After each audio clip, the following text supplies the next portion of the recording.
ஒகேனக்கல் காவிரி ஆற்றில் நீர்வரத்து 1,41,000 கனஅடியாக அதிகரித்திருக்கிறது. ஒகேனக்கல் காவிரி ஆற்றில் நீர்வரத்து வினாடிக்கு 1,41,000 கனஅடியாக அதிகரித்திருக்கிறது.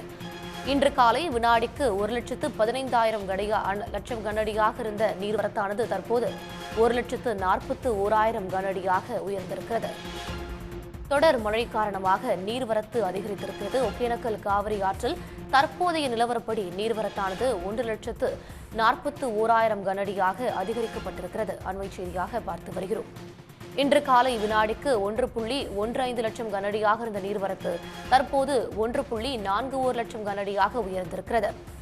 தொடர் நீர்வரத்து காரணமாக ஒகேனக்கலில் பரிசல் இயக்க 12வது நாளாக தடை நீடிக்கிறது. அண்மை செய்தியாக பார்த்து வருகிறோம்.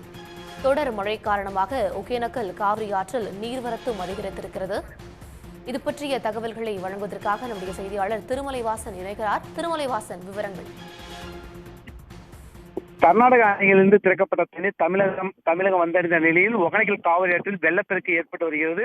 தற்போது நிலவரப்படி வினாடிக்கு 1,41,000 கனஅடியாக தண்ணீர் வந்து கொண்டிருக்கிறது.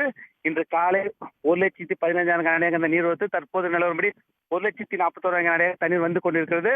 கர்நாடகாவில் உள்ள கபினி மற்றும் கேரள அணைகள் முழுமையாக நிரப்பப்பட்ட நிலையில் 2 அணைகளிலிருந்து தமிழகத்திற்கு வினாடிக்கு 1,30,000 கனஅடியாக நேற்று திறக்கப்பட்டு வந்த நிலையில் தமிழக கர்நாடக எல்லையான வில்லிகுண்டுலுக்கு இன்று காலை நிலவரப்படி 1,15,000 கனஅடியாக தண்ணீர் வந்து கொண்டிருந்தது.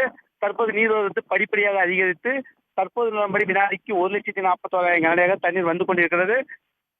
அதிக நீர்வரத்தின் காரணமாக ஒகேனக்கலில் உள்ள முற்றிலும் ஐந்தருவி, ஐவர்படி அனைத்து அருவிகளும் தண்ணீரில் மூழ்கியுள்ளது. மேலும் ஒகேனக்கலுக்கு வரும் சுற்றுலா பயணிகள் நலனை கருதி 12 நாளாக பரிசல் சவாரி செய்யவும் அப்படிக்கும் தடை நீடிக்கப்படுகிறது. அது மட்டும் இல்லாமல் ஒகேனக்கல் காவிரி கரையோர மக்களுக்கு பொதுவாக சொல்லப்போனால் இந்த ஒகேனக்கல் சத்திரம் பகுதி, முதலைப்பண்ணை, ஓட்டமலை உள்ளிட்ட பகுதியில் கரையோர மக்களுக்கு மாவட்ட நிர்வாகத்தின் சார்பாக வெள்ள அபாய எச்சரிக்கை விடுவிக்கப்பட்டு வருகிறது. விவரங்களை வழங்கியமைக்கு நன்றி திருமலைவாசன்.